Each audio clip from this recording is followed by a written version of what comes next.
Hello and namaskar to all my dear learners. I'm Dr. Neha Purohit and I'm back with lecture number 4, which is going to deal with the topic SVOCA. ये SVOCA क्या होता है? आपको दिख रहा होगा यहाँ पे सब्जेक्ट, वर्ब, ऑब्जेक्ट, कुछ चीजें, कुछ ऊपर सेंटेंस पैटर्न जैसा भी लिखा हुआ है. And why is it important to study? ये सारी चीजें हमें आज देखनी है. आप सोच के बताइए, एक दिन में आप कितने सेंटेंसेस बोलते हैं?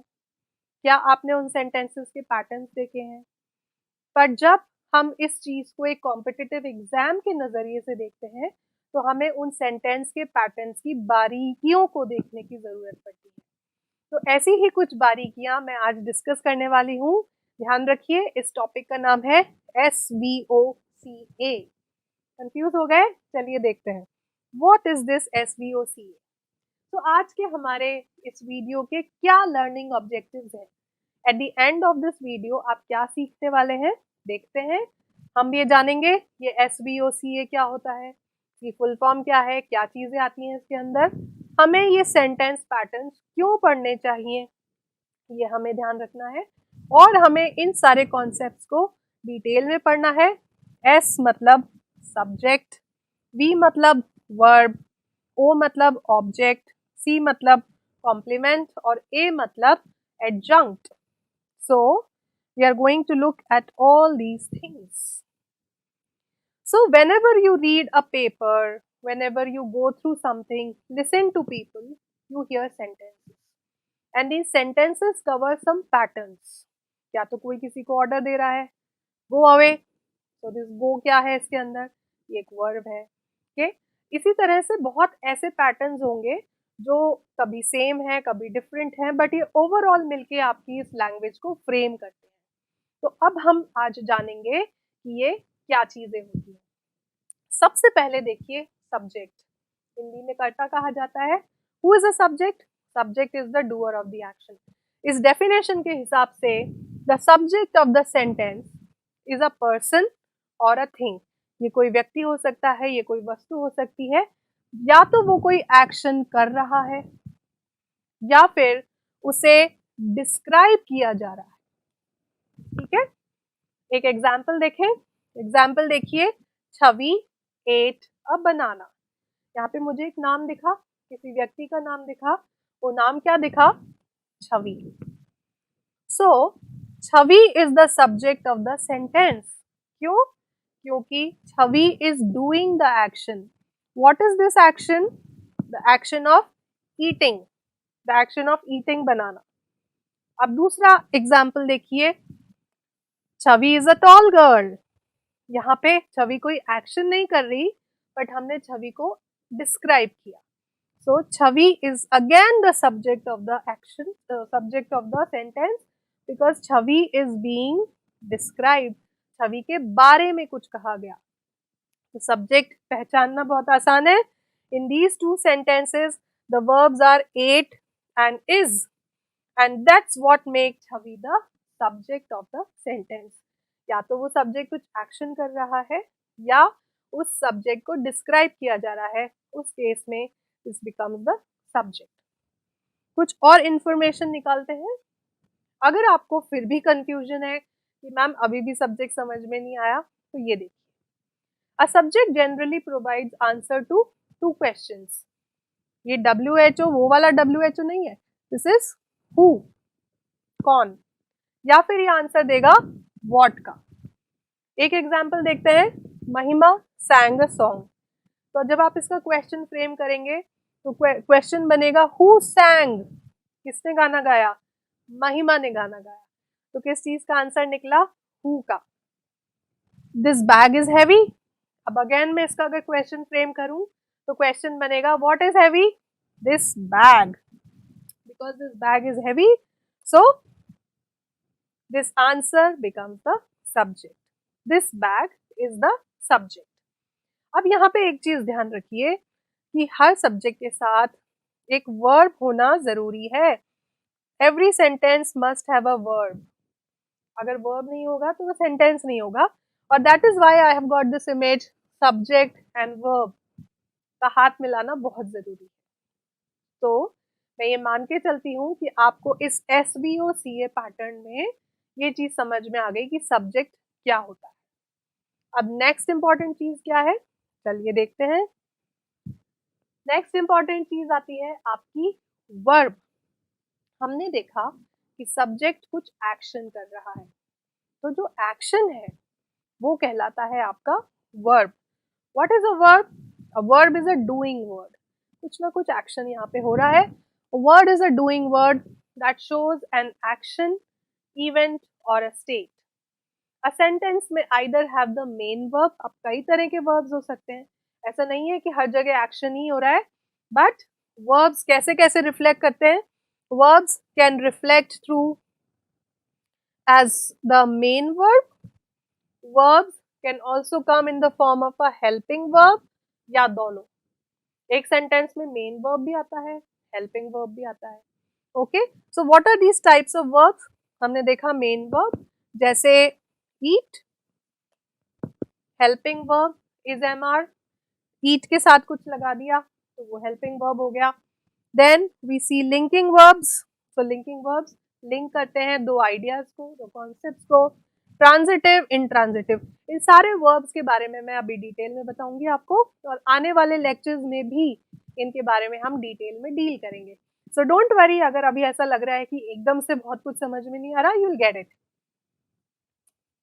देखिए एग्जाम्पल्स देखते हैं। मैंने आपको बताया main verb, she sings a song. All the words that are bold in their form they are verbs. So main verb में हमने देखा sings, कुछ एक्शन हुआ। Helping verb we are learning। अब इस सेंटेंस में क्या देखिए, एक मेन वर्ब तो आया ही, उसके साथ हमने एक हेल्पिंग वर्ब भी लगाया, तो दोनों एक दूसरे को सपोर्ट कर रहे हैं। Linking verb, the flowers are very beautiful. We have two concepts here. क्या है, एक तो फ्लावर्स है और वो फ्लावर्स ब्यूटिफुल है। आप उन दोनों को लिंक कैसे करेंगे? लिंक करेंगे with the help of this are. This are has linked the two different ideas. Now transitive verbs and intransitive verbs. कई बार क्या होता है, कुछ सेंटेंसेस किसी चीज के बिना इनकम्प्लीट लगते हैं। जैसे मैं अगर बोलूं आई स्लीप, तो आपको आइडिया समझ में आ जाएगा। बट अगर मैं बोलूं आई ईट, तो ऑटोमेटिकली आपके दिमाग में क्वेश्चन आएगा what, I eat what. So this what requires an object. Transitive verbs वो होते हैं जिनको अपने साथ एक ऑब्जेक्ट की जरूरत होती है। इनट्रांजिटिव वर्ब्स वो होते हैं जिनको इस ऑब्जेक्ट की जरूरत नहीं होती है। We don't need. So when I say I sleep, the idea is complete. आपको समझ में आ गया, आई सब्जेक्ट है, स्लीप वर्ब है, कुछ एक्शन हो रहा है, बट यहाँ पे इंफॉर्मेशन फिर भी पूरी है। बट व्हेन आई से आई ईट, तो ऑटोमेटिकली आपके दिमाग में वॉट आया। जब ये वॉट आपके दिमाग में ऑटोमेटिकली आने लग जाए, इसका मतलब हमें यहाँ चाहिए एक ऑब्जेक्ट, और ये ऑब्जेक्ट के होने की वजह से ये कहलाता है ट्रांजिटिव वर्ब। ओके ओके, अब ma'am is talking about object. Object चाहिए, ऑब्जेक्ट नहीं चाहिए, ये ऑब्जेक्ट क्या है? चलिए आपको एक मजेदार किस्सा सुनाती हूँ। When I was a young girl, छोटी सी स्कूल में मैं पढ़ती थी, तो हमें भी स्कूल में ये सारी चीजें पढ़ाई गई थी। And one of my teachers gave the definition. उन्होंने अपनी एक क्लास में सब्जेक्ट ऑब्जेक्ट के बारे में बताना शुरू किया, और उन्होंने एक बड़ी इंटरेस्टिंग सी हमें definition the, which said an object is something which is not the subject, a subject is something which is not the object। ये सुन के पूरी क्लास हंसने लगी, और लगा कि शायद मैम कुछ और सोच रही हैं, आज उनका ध्यान कहीं और है, इसीलिए पता नहीं वो क्या कह रही हैं।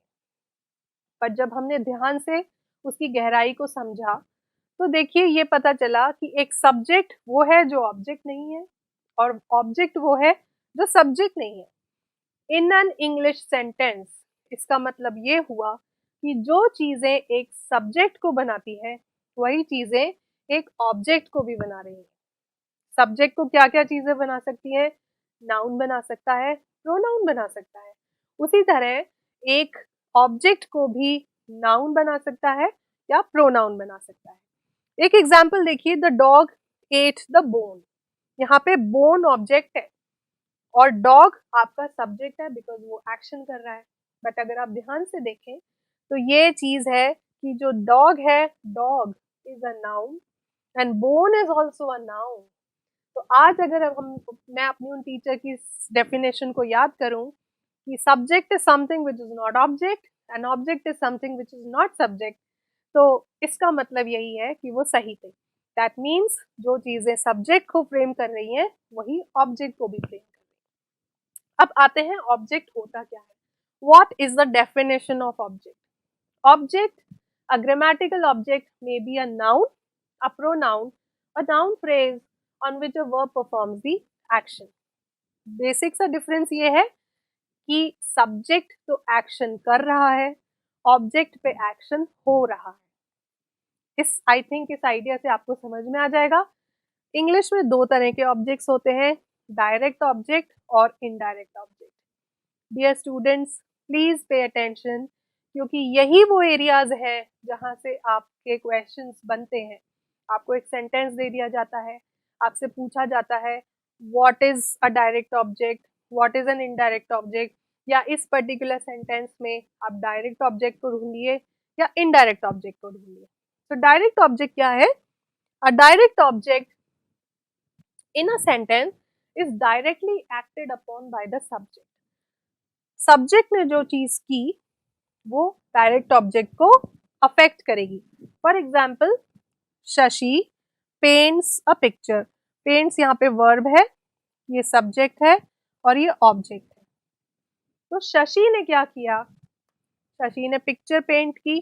That means the picture is painted by Shashi, directly affected by the subject. India welcomes millions of tourists. Millions of tourists किससे अफेक्ट हुआ? इंडिया से।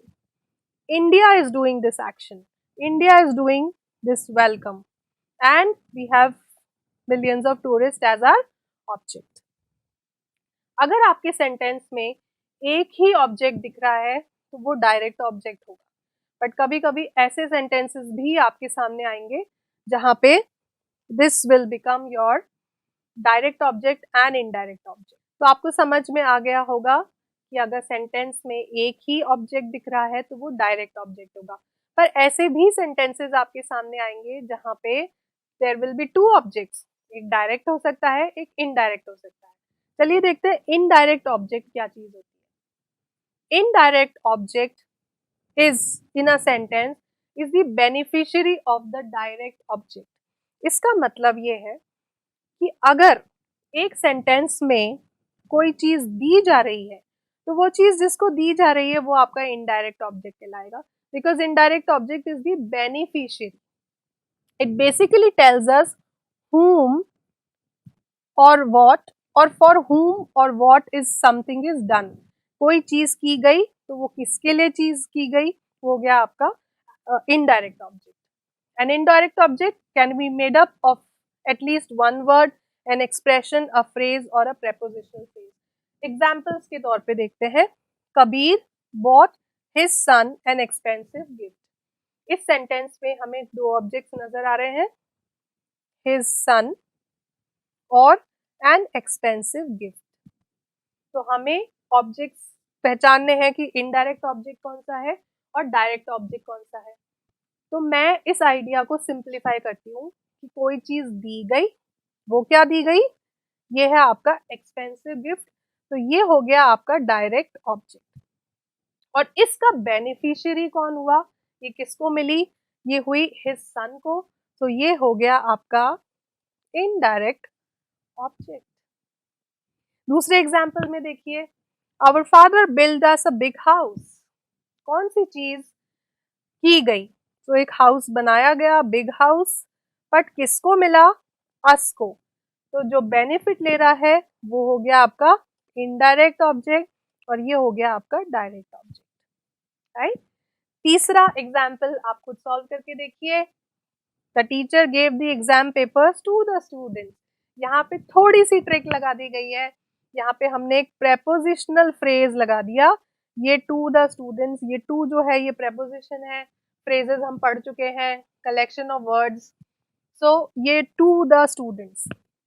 बट आप अपनी ट्रिक लगा सकते हैं, आप पहचान सकते हैं क्या चीज दी गई, एग्जाम, और किसको दिया गया, स्टूडेंट्स को, बिकॉज वो स्टूडेंट्स को दिया गया, students are the beneficiary, students become your indirect object and the exam paper becomes your direct object. थोड़ी प्रैक्टिस करनी पड़ेगी। ओके, अगला कॉन्सेप्ट जो आता है SVOCA में, ये कहलाता है C, which is called complement. Complement मतलब तारीफ होती है। कॉम्प्लीमेंट देखिए, COMPLE is also a part of the spelling of complete, और यहीं से कॉम्प्लीमेंट का मतलब निकलता है something which completes your sentence.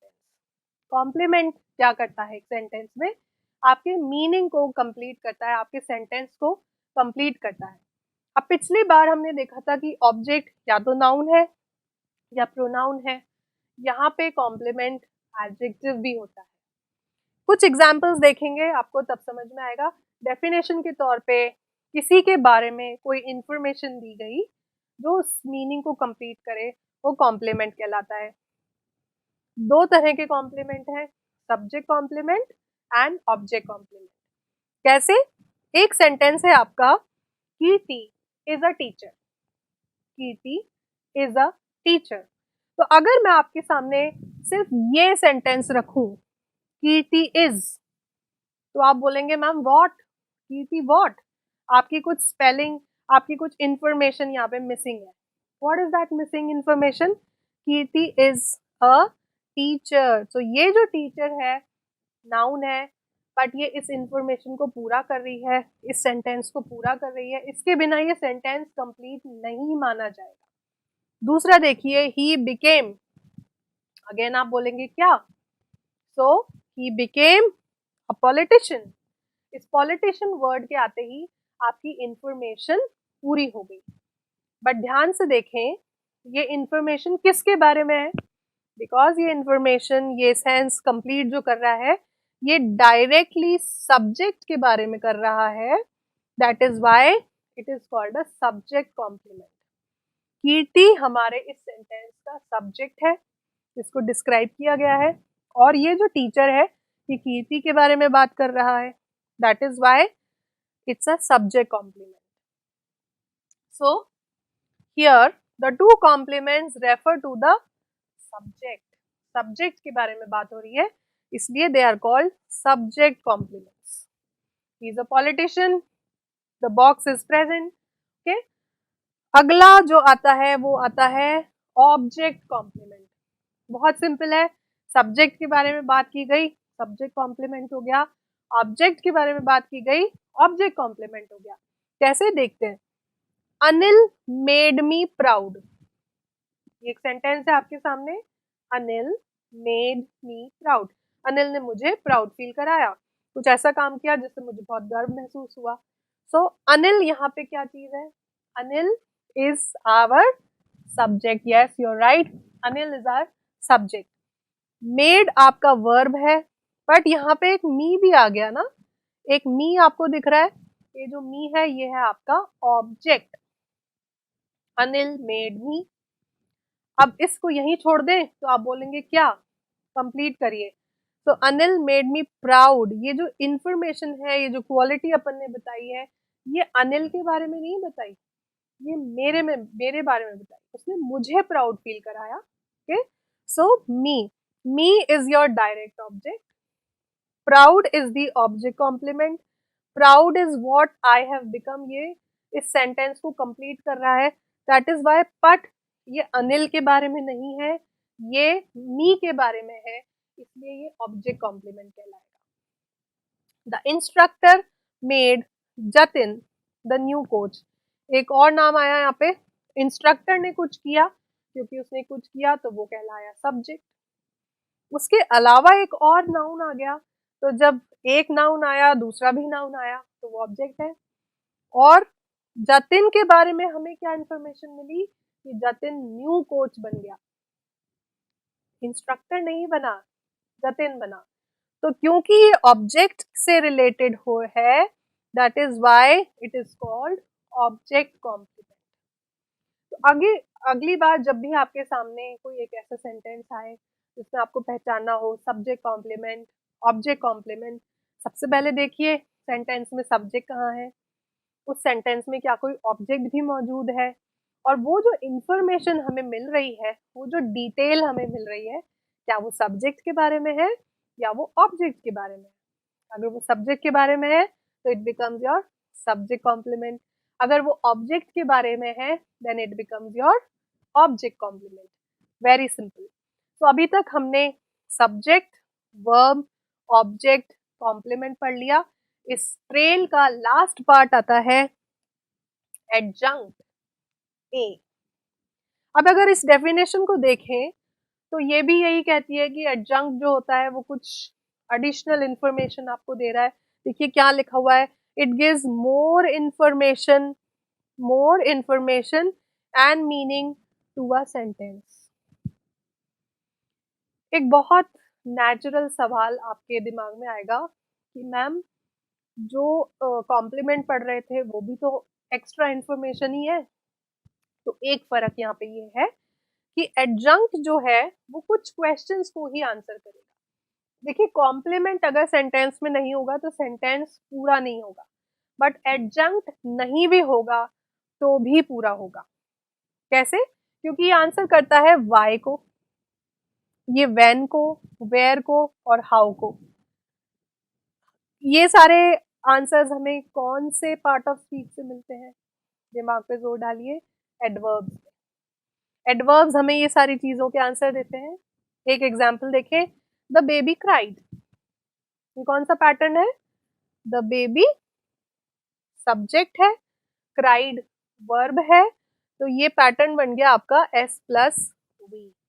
Very small sentence but a sentence because S plus V. अब अगर इसके बारे में हमने कोई इंफॉर्मेशन निकाली, द बेबी क्राउड लाउडली, कौन से इनमें कौन से चीज का आंसर मिला? The baby cried how loudly. How का आंसर आया, इस वजह से ये एडजंक्ट कहला रहा है। ओके, और एक एग्जांपल देखिए, the baby crowd loudly in the room. एक और इंफॉर्मेशन लगा दी हमने। किसका आंसर आ रहा है? वेयर का, प्लेस के बारे में बता रहा है। So this becomes adjunct. तो यहाँ पे क्या हो गया? दो एडजंक्ट आ गए। इसी तरह से we can keep on adding adjuncts to sentences, but ये ध्यान रखिए कॉम्प्लीमेंट के बिना सेंटेंस इनकम्प्लीट रहेगा। अगर एक जगह कॉम्प्लीमेंट आना है और वो नहीं है तो वो सेंटेंस कभी पूरा नहीं हो पाएगा, उसका मीनिंग आपको नहीं मिल पाएगा। बट एडजंक्ट अगर नहीं भी होगा तो वो एक डिटेल इंफॉर्मेशन मिसिंग होगी, बट सेंटेंस जरूर होगा।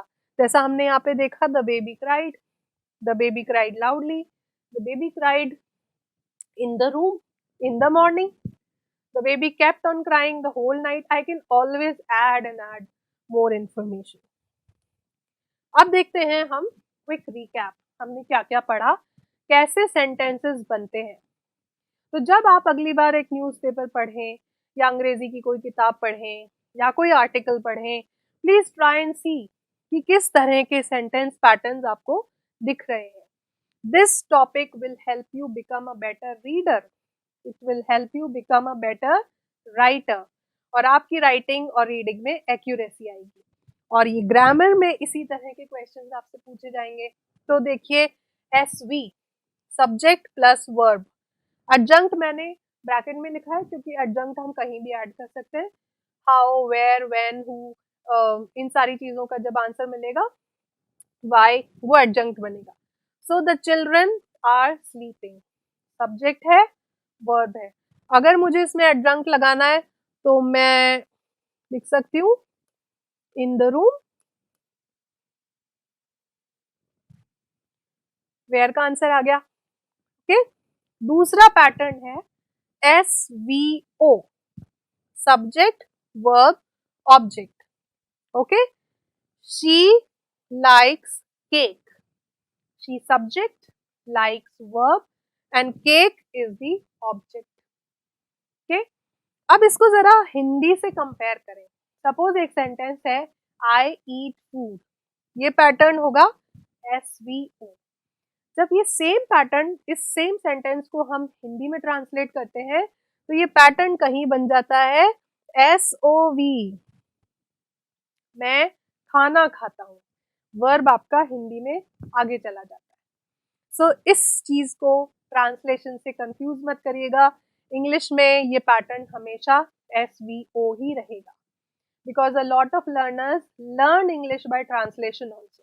वो आपको कहीं ना कहीं थोड़ा सा कंफ्यूज कर सकता है। थर्ड पैटर्न देखते हैं SVOO। मैंने आपको बताया था एक सेंटेंस में दो ऑब्जेक्ट्स आ सकते हैं, direct and indirect. So SVOO subject verb, indirect object and direct object. V subject presented verb. Him a book, तो कोई चीज जो दी गई, बुक वो हो गई आपकी डायरेक्ट ऑब्जेक्ट। और किसको मिली, क्योंकि हमने पढ़ा था इनडायरेक्ट ऑब्जेक्ट तो बेनिफिशियरी होता है, ये जो भी डायरेक्ट ऑब्जेक्ट की बेनिफिट होगा वो इनडायरेक्ट ऑब्जेक्ट को मिलता है। सो हिम हो गया आपका indirect object. Okay, SVC subject verb and complement.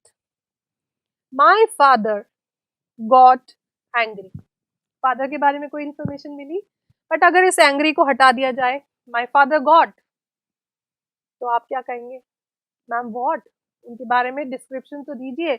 My father got angry complement है, माई फादर गॉट हैप्पी तो भी कॉम्प्लीमेंट है, क्योंकि हम इसको गॉट पे छोड़ नहीं सकते, हमें इस इंफॉर्मेशन को पूरा करना पड़ेगा। That is why subject verb complement. और लास्ट में आता है SVOC।